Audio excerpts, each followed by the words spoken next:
하나님의 말씀을 받는 자라고 되어 있습니다. 하나님께서는 지금도 말씀을 통해서 역사하십니다. 그래서 요한복음 1장 1절에 보니까 태초에 말씀이 계시니라 이 말씀이 하나님과 함께 계셨으니 곧 하나님이시니라 라고 되어 있습니다. 그래서 말씀을 놓친 거는 사실상 다 놓친 겁니다. 그리고 오전에 말씀드렸듯이 많은 사람들이 신앙생활을 할 때 잘못하고 있는 것 중에 하나가 뭐냐니까 뭘 이룰 거라는 믿음을 갖고 얘기를 해요. 그러다 보니까 어떤 목사님들도 이런 얘기를 합니다. 기도 열심히 하면 응답 받는데요. 그리고 정말 기도하면 하나님 응답하신대요. 진짜 그렇습니까? 성경이 그렇게 돼 있지 않습니다. 우리가 우상 숭배한다고 그러죠. 출애굽기 20장 4절에 보면 십계명이 된 얘기 나옵니다. 그때 제2는 우상 숭배하지 말지니라 라면서 이 우상을 뭐라고 하나님께서 말씀하시냐면 너를 위하여 새긴 우상 이렇게 말씀하세요. 뭐죠? 너를 위한 거라고 되어 있습니다. 모든 종교는 나 자신을 위하여 존재합니다.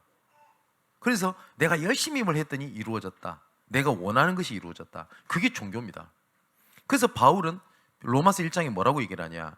하나님을 알되 감사하지도 아니하고 그리고 하나님의 영원한 썩어지지 않을 영광을 썩어질 형상으로 만들었느니라. 우상과 같이 만들었다라고 얘기를 합니다. 하나님의 말씀을 붙잡을 때 하나님께서 말씀대로 이루시거든요. 그래서 제가 말씀 안 드렸습니까? 하나님께서 모세를 불러가지고 얘기를 하실 때 야, 네 모세 대단하네, 믿음 좋네, 내가 너를 써야 되겠다 이렇게 안 돼 있어요. 성경을 잘 보시라니까요. 계속 하나님께서 말씀하시는 게 있습니다. 내가 너를 향한 언약을 내가 기억한다. 언약을 내가 기억한다. 그 말씀을 기억해서 하나님께서 응답을 하시고 일을 이루어 가시는 겁니다. 그래서 이 말씀을 붙잡는 걸 보고 기도라고 얘기를 합니다. 그래서 기도 때 제일 중요한 게 뭐냐니까 이 기도에 대한 올바른 시작은 그 생각입니다. 한번 생각해 보세요. 요셉이 기도를 이렇게 하면 어떨 것 같습니까? 하나님, 왜 언약 붙잡았는데 저 형들이 저 난립니까? 아니, 언약 붙잡았는데 왜 나는 노예로 잡혀가야 됩니까? 왜 언약 붙잡았는데 왜 가정에 문제가 생깁니까? 라고 기도를 해요. 근데 기도가 아닌 건 아니겠습니다만은 요셉은 그렇게 기도하지 않았습니다. 창세기 45장 5절에 생각이 달랐어요. 어떤 생각이 달랐죠? 형들이 나를 팔았다고 해서 놀라지 말거나 두려워하지 마세요. 분명히 판 건 맞아요. 그런데 여호와께서 나와 우리 가정을 넘어 애굽을 살리기 위하여 나를 애굽에 보낸 겁니다. 그죠? 그게 올바른 생각입니다. 존 워너메이커 얘기를 잘 아시죠? 존 워너메이커는 가난하고 배경도 없어요. 가지고 있는 게 아무것도 없어요. 그래서 할 수 있는 게 없다 보니까 조그마한 가게에 점원으로 들어간 겁니다. 근데 거기 가서 기도한 거예요. 왜냐? 배경도 아무것도 없어요. 기도를 한 겁니다. 뭘 두고 기도했냐? 점원으로 있는 이 장소가 하나님께서 나에게 주신 현장이다. 근데 다른 사람이 이렇게 생각했을 거예요. 내가 할 수 있는 게 이거밖에 없다. 그죠? 근데 존 워너메이커는 생각이 달랐어요. 하나님께 주신 현장이다. 그리고 그걸 놓고 기도하면서 예배에 충실했어요. 요셉이 있을 때 창세기 보면 이렇게 돼 있죠. 요셉을 위하여 보디발의 채소까지도 하는 복을 내리셨다고 되어 있습니다. 그게 복의 근원이죠. 이 가게가 장사가 잘 되는 겁니다. 근데 어느 날 어떤 옷을 멋지게 입은 어떤 분이 와가지고 뭘 샀어요. 근데 너무 지폐가 빳빳하고 새 지폐다 보니까 돈이 좀 도운 겁니다. 그 손님 그걸 모르죠. 근데 일반적으로 보통 어떻게 하죠? In my pocket. 자기가 하잖아요. 근데 존 워너메이커가 쫓아간 거예요, 그 사람을. 그래서 돈을 돌려준 겁니다. 그런데 이 사람이 이런 사람 처음 봤거든. 근데 알고 봤더니 이 사람이 그 백화점의 사장님이에요. 그래서 존 워너메이커를 이렇게 부릅니다. 당신은 이런 가게에서 일할 사람이 아닌 것 같다. 우리 백화점에 와서 일하면 안 되겠냐. 그래서 백화점으로 들어가요. 나중에 이 사장님이 백화점 하나를 통째로 경영을 맡기잖아요. 그래서 미국 전역의 백화점 왕이 됩니다. 그러니까 하나님이 세우신 거죠. 나중에 대통령이 이 존 워너메이커를 최신부 장관으로 세우려고 하는데 거절을 딱 해요. 왜 거절을 하냐? 그런 공직을 맡게 되면 예배 못 드리지 않냐? 그거였었어요. 그랬더니 대통령이 얘기했다 안 합니까? 당신이 예배를 드리는 부분에 어떤 것도 걸림돌이 되지 않도록 할 테니 제발 좀 맡아달라 해서 최신부 장관을 이걸 맡게 됩니다. 이걸 보고 뭐라고 그러죠? 24시라 그럽니다. 그죠? 이걸 놓고 뭘 하는 거냐? 집중하는 겁니다. 이 집중을 다른 말로는 몰입이라고도 하거든요. 여기에는 굉장히 영적인 힘이 있습니다. 여러분 혹시 굿 타는 거 보셨어요? 보통 굿 하면 3시간씩 합니다. 3시간 동안 사람 혼을 다 빼놔요. 근데 실제로 굿을 하면 뭐가 이루어지거든요. 그러니까 사람들이 몇백만 원씩 몇천만 원씩 주고도 굿을 합니다. 근데 그 3시간 동안 뭘 몰입을 해요. 틀린 거지만 반드시 뭐가 일어납니다. 여러분 같은 단어입니다만은 내가 상처에 24시간 몰입하면 반드시 거기에 대한 열매가 나옵니다. 진짜 그래요. 여러분 우리가 복음에 편집해라 라는 말이 얼마만큼 중요한 말이냐니까, 여러분 편집증이라는 거 알죠? 상처에 편집증 잡힌 사람은 모든 것을 상처 중심으로 다 봐요. 아무런 내하고 상처가 상관이 없는데, 제가 몇 번 말씀 안 드렸습니까? 어떤 청년은 절대 결혼 안 해요. 그 안 하는 이유가 물론 결혼 안 하고 뭐 중요한 걸 하겠다 이런 게 아니고요. 이 친구는 부모님에 대한 상처가 자기 미래를 결정지은 거예요. 부모님이 본격적으로 싸웁니다. 맨날 막 다 깨푸시는 거예요. 그 집에 나만한 게 없어요. 근데 어느 날 두 분이서 연애할 때 연애 편지를 본 거예요. 그러니까 엄청 달달한 말이 적어져 있더랍니다. 근데 지금 박 터지게 싸우거든요. 얘한테 뭐가 딱 들어갔냐? 아, 사랑은 영원하지가 않구나. 그러다 보니 모든 옆에 다가오는 남자들, 좋은 남자들한테 뭐가 딱 편집돼서 보이냐? 저 남자도 거짓말이야. 그죠? 상처로 모든 인생을 편집을 다 시켜버렸어요. 그러니 그 편집된 걸로 내 인생을 설계를 딱 하잖아요. 그래서 결혼을 하지 말아야 되겠어. 결혼을 안 하는 거는 뭐 안 할 수 있는데, 안 하는 이유가 내 상처에 기인한 거잖아요. 설계. 그래 놓고 내 인생을 갖고 나갑니다. 나름대로 디자인. 그죠? 그런데 하나님의 계획에 집중해서 그거에 대해서 편집을 했다? 어떻게 됩니까? 요셉이 그랬잖아요. 아, 형들이 나를 팔고 상처가 아니구나. 하나님께서 나를 향한 계획이 있는 거구나. 그죠? 어제는 말씀드렸던 것처럼 누구 죄 때문입니까? 누구 죄도 아니라 하나님께서 그 사람을 향한 계획이 있는 것이다. 그죠? 그때부터 뭐가 됩니까? 인생이 다르게 보이는 겁니다. 이거를 실제로 조금 현장에서 확인을 좀 하셔야 됩니다. 어떤 것으로 확인을 하는 거냐? 모든 하나님의 계획은 구원 계획에 관련되어 있습니다. 디모데서 1장 9절에 보니까 믿음의 결국은 영혼 구원이라 라고 되어 있습니다. 여러분, 응답은 하나님의 최종 목적이 아니거든요. 하나님은 우리에게 응답을 주시기 위하여 일을 진행하신 게 아닙니다. 응답 뒤에 하나님의 구원 계획이 있습니다. 맞죠? 하나님께서 왜 요셉을 총리로 세웠습니까? 요셉을 총리로 세워서 하나님께서 모든 곳에 여호와의 구원을 알리고자 한 계획이 있잖아요. 그죠? 요셉이 그걸 모르고 총리에 들었으면 그게 오히려 문제입니다. 제가 몇 번 말씀 안 드렸습니까? 그런 거 모르고 요셉이 총리 됐어. 그러면 첫 번째, 보디발의 아내 찾습니다. 이 여자야, 나 기억하지? 왠지 자기 위인데. 그죠? 감옥에서 자기 배신 때렸던 그 관원장 안 찾겠어요? 그죠? 형들 만났다. 그거 죽는 거지 그거는. 그럴 거 아닙니까? 그런데 요셉은 어느 곳에서도 내가 총리가 된 걸 응답이라고 고백한 적이 없어요. 오히려 뭘 고백합니까? 우리 민족은 애굽 땅에서 살 민족이 아니야. 결국 나가야 돼. 요셉은 뭘 받습니까? 가나안. 결국 나가야 될 거다. 나갈 때 내 유고를 메고 나가달라. 이 마지막 유언이 누굴 통해 성취됩니까? 요셉, 그 모세를 통해 가지고. 그죠? 모세가 출애굽에서 나갈 때 요셉이 유고를 메고 나가지 않습니까? 그러면 내 인생의 모든 하나님의 계획이 뭐하고 관련되어 있냐? 구원 계획과 관련되어 있어요. 이거를 전도라고 하는데 워낙 전도가 오해되어 있다 보니까 우린 전도 이러면 뭘 해야 된다고 생각을 해요. 그렇지 않다니까요. 조금만 하나님께서 나를 향한 계획이 뭐냐? 그러면 만남이 달라집니다. 만남이. 근데 이걸 모르면요, 그냥 지나가는 만남이라. 근데 그렇지 않습니다. 이걸 보고 뭐라고 하느냐? 사람 캠프. 그러면 하나님 사건을 일으켜요. 이걸 모르면 문제다, 어려움이다, 갈등이다. 그렇잖아요? 그런데 이것을 잘 보게 되니 세 번째,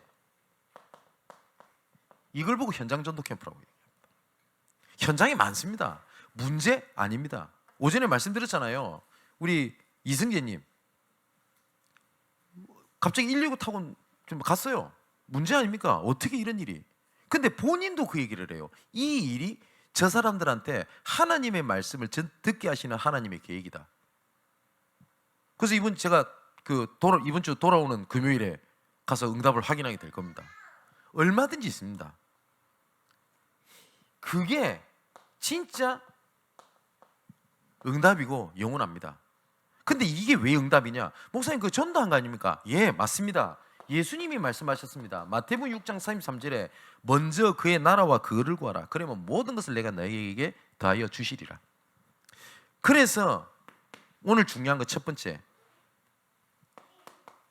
하나님의 말씀을 듣는 것이 이만큼 중요합니다. 전도서 5장 1절에 보면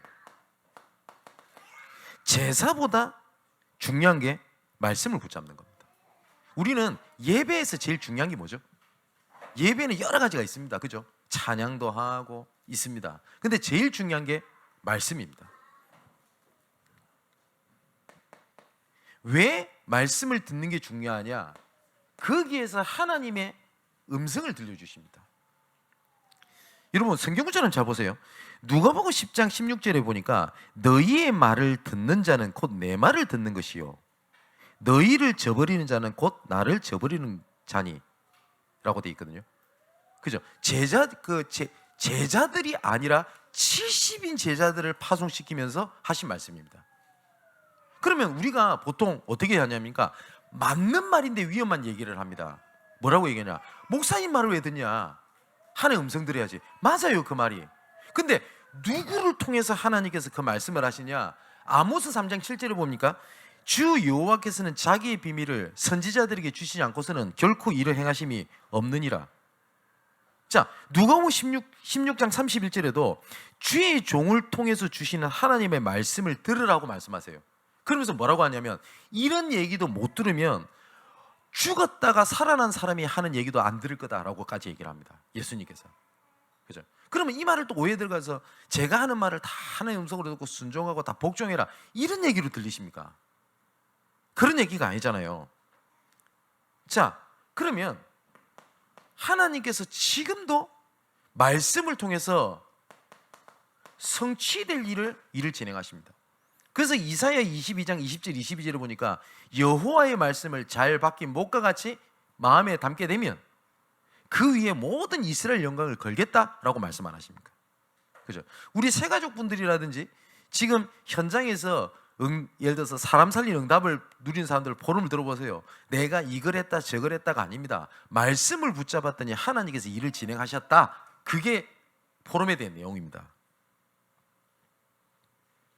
자, 두 번째,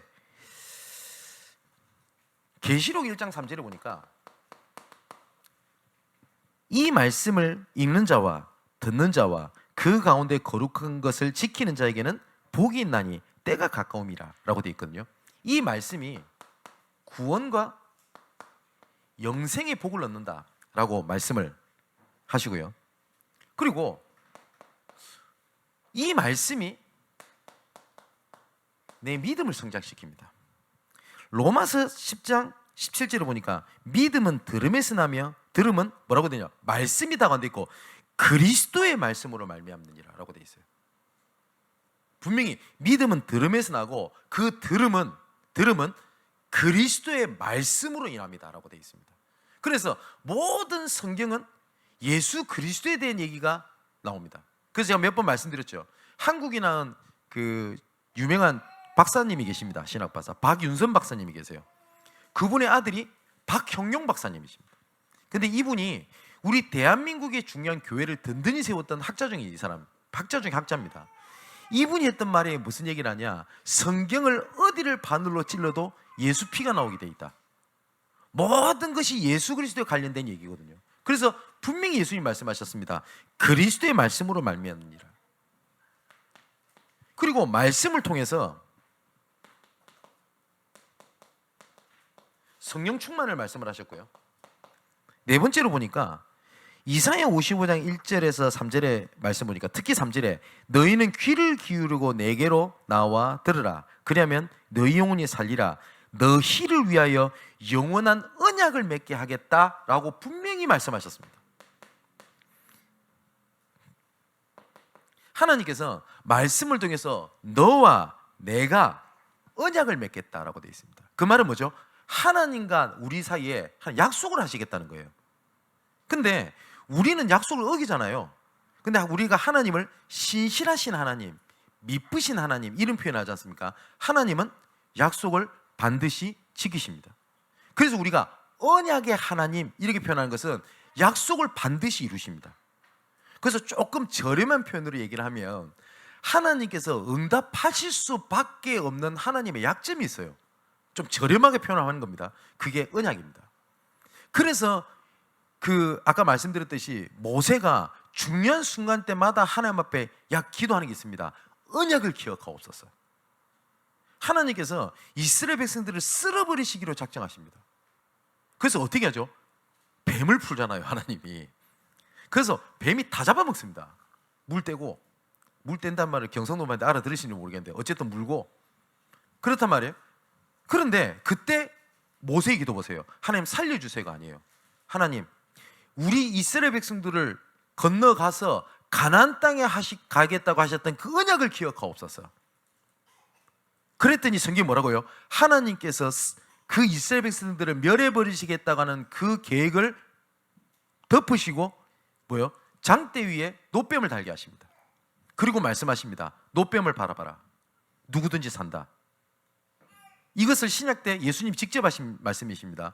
인자가 장대에 노뱀이 들린 것 같이 인자도 들려야 하리라. 누굴 얘기하죠? 예수 그리스도를 얘기합니다. 하나님은 계속 지금도 우리하고 약속을 맺기 원하시는 겁니다. 그러면 이 약속을 내가 말씀을 통해서 붙잡지 못하면 내가 뭘 놓고 기도합니까? 그죠? 그러니까 이거 뭘로 기도할 게 없다 보니까 뭘 해야 되냐? 종교로 가야 돼요. 하나님 주세요, 마세요, 뭐 어쩌고 저쩌고. 그러다 보니까 나는 응답이 없다 이렇게 가는 겁니다. 자, 그렇다면 세 번째로 하나님의 말씀을 받는 자의 자세가 나옵니다. 오늘 13절에 이렇게 되어 있죠. 하나님의 말씀을 받을 때에 사람의 말이 아니라 어떤 말씀을 듣는다고요? 하나님의 말씀으로 받는다 라고 얘기를 합니다. 여러분은 아마 오해 안 하실 거라고 생각이 듭니다. 저는 오전에도 좀 말씀드렸는데 제가 어느 날 제 스스로를 봤을 때 저는 하나님의 말씀을 안 믿고 있다는 생각이 들었어요. 제 신학생 때. 뭐냐니까 들으면 아는 내용이에요. 근데 여러분 아는 것과 믿는 것은 다릅니다. 근데 저는 복음을 안다고 생각을 했지 사실상 복음을 안 믿고 있더라고요. 그러다 보니 말씀은 듣고 아는 것 같은데 내 삶 속에서 전혀 하나님의 능력이 안 된다는 걸 알았어요. 그래서 저는 지금도 제 어머니를 통해서 그 신앙을 배운 겁니다. 뭐냐니까 목사님이 말씀하시는 걸 하나님 음성으로 들어라. 제 어머니 신앙이었어요. 그럼 목사님이 다 맞습니까? 아니잖아요. 근데 제 어머니 뭘 봤냐면 목사님이 조금 뭐랄까요, 오해하셨을 때 했던 얘기도 우리 어머니는 뭘로 들었냐면 왜 목사님을 통해서 하나님이 저렇게 나를 듣게 하셨을까? 그걸 하나님 음성으로 들었어요. 제 어머니 그 신앙을 봤어요.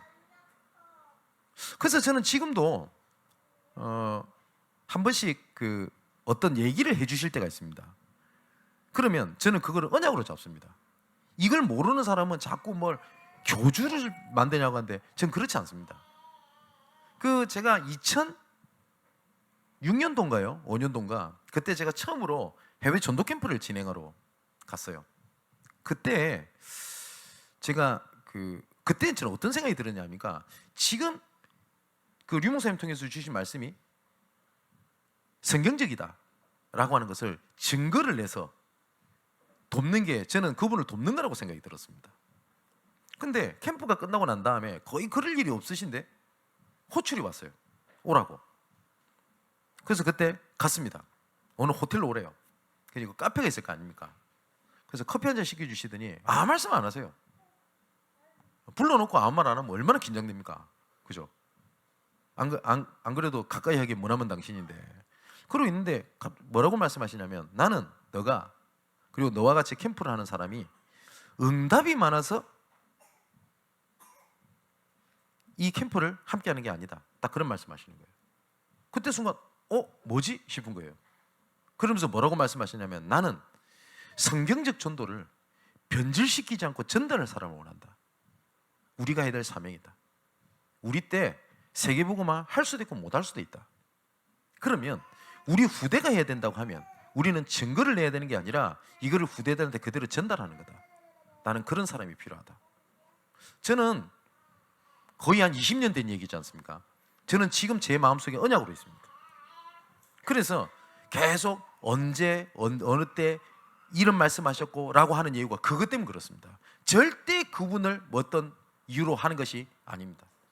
인천 지역에서 집중훈련을 하는데 미리 좀 얘기를 주시든가. 일반 교회 목사님들도 많이 오셨어요. 그래가지고 끝나고 난 다음에 이렇게 좀 티타임을 가지는데 목사님 이런 말씀 하시더라고요. 목사님 참 은혜 많이 받았다고. 전도에 대해서 좀 많은 생각을 좀 하게 됐다고. 근데 나는 질문이 있다는 거예요. 근데 왜 자꾸 목사님 얘기를 계속 하시냐? 그럼 좀 오해가 되지 않냐? 라고 말씀을 하시길래 제가 웃으면서 이렇게 말씀을 드렸습니다. 목사님, 만일에 목사님 교회 집사님이나 학생들이 이번에 예배 때 목사님께서 이런 말씀을 주셔서 내가 은혜를 받았다, 이렇게 은혜를 받았다라고 얘기를 하면 그 성도가, 그 자녀가 목사님을 교주화시키는 겁니까? 아니면 은혜 받은 얘기를 한 겁니까? 그러니까 은혜 받은 얘기를 한 거죠. 저도 그런 겁니다. 여러분 어떠십니까?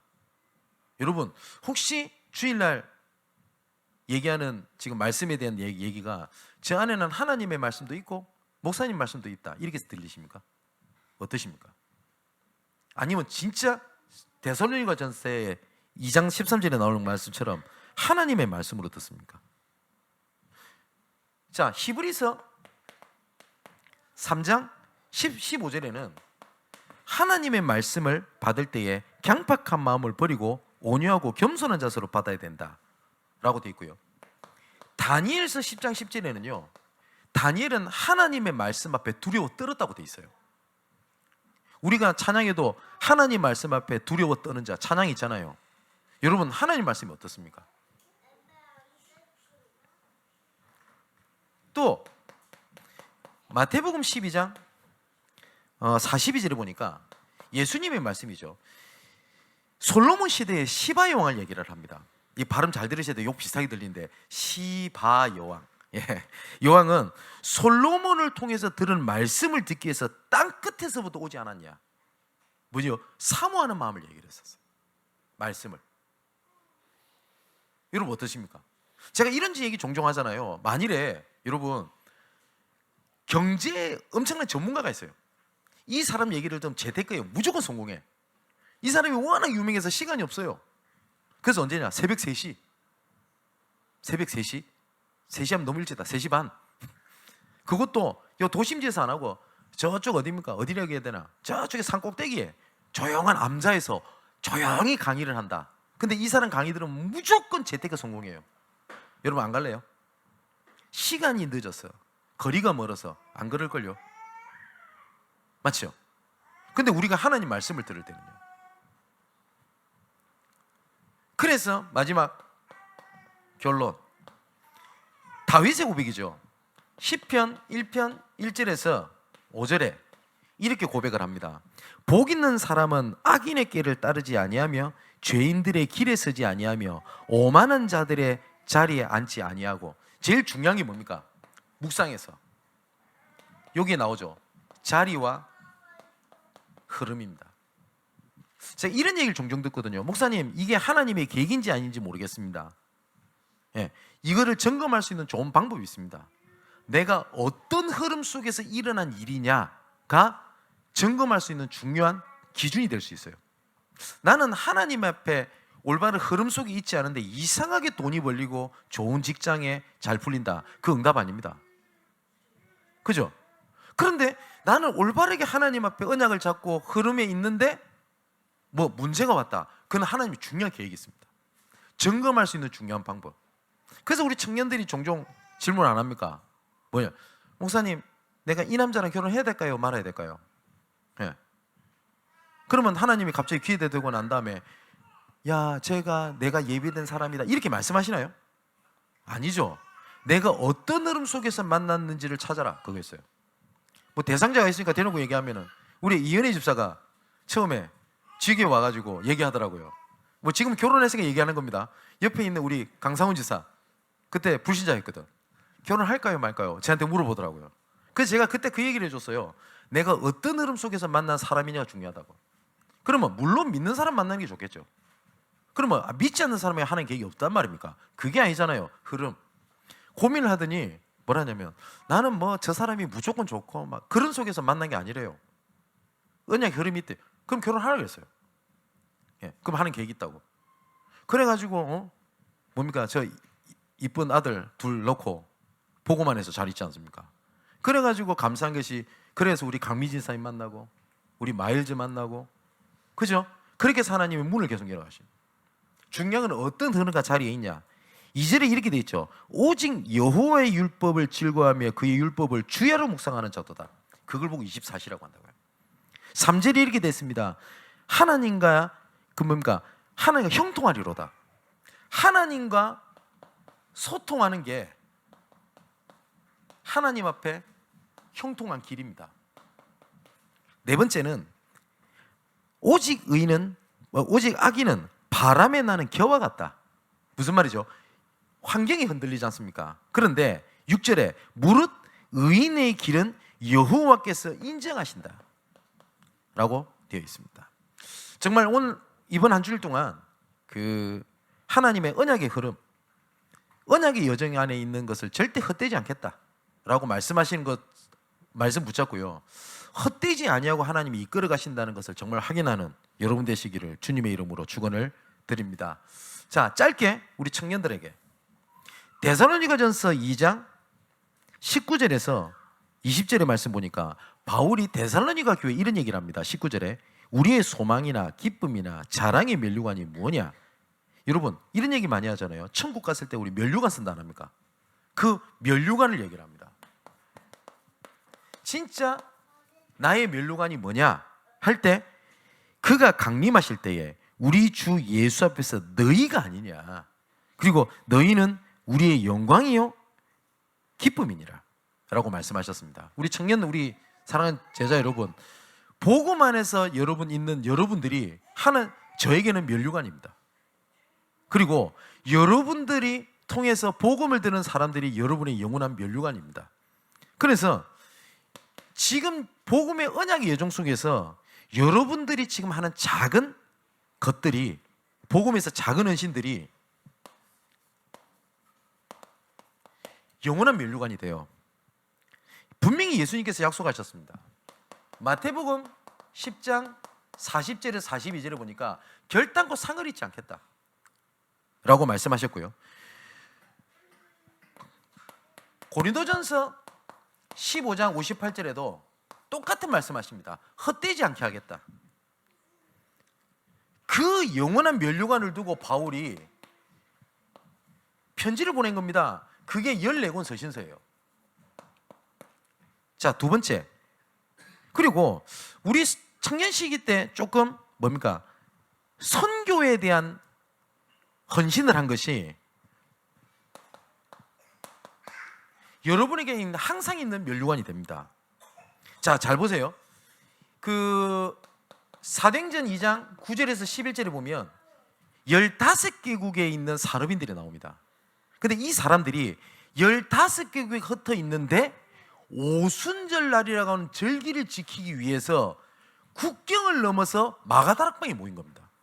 이 사람들은 처음에 만난 사람들이 아닙니다. 절기 때 모이는 흩어져 있는 유대인들입니다. 그럼 아닌 말로 그 시간에 꼭 모여야 됩니까? 그런데 하필이면 그때 사도행전 2장 1절에 보니까 오순절날이 이미 이름에 그 하나님의 때에 뭡니까? 이 사람들의 작은 헌신이 15개국의 문을 열어버립니다. 10절에는 또 특히 뭐라고 되냐면 로마에서부터 나그네 이리 돼 있거든요. 이 로마에서부터 나그네가 브리스길라 부부일 수도 있고 아닐 수도 있습니다. 근데 분명한 거는 이 로마에서부터 나그네라고 하는 이 무명의 전도자를 통해서 로마의 교회가 세워진 것만은 확실합니다. 그죠? 근데 아마 그 로마에서부터 나그네가 요 마가다락방에 모여가지고 그래 내가 이 자리에 온 것이 로마 교회를 세우고 그걸 모든 걸 알았을까요? 성경이 없어요. 몰랐을 가능성이 좀 크다고 봅니다. 그죠? 그런데 이 작은 헌신이 선교 시대를 열지 않습니까? 그죠? 그리고 사도행전 8장 26절에 40절에 보니까 그 스데반의 일 때문에 교회가 거의 멸절되다시피 다 무너집니다. 그때 당시에. 그래서 가고 싶어서 간 게 아니라 도망을 가요.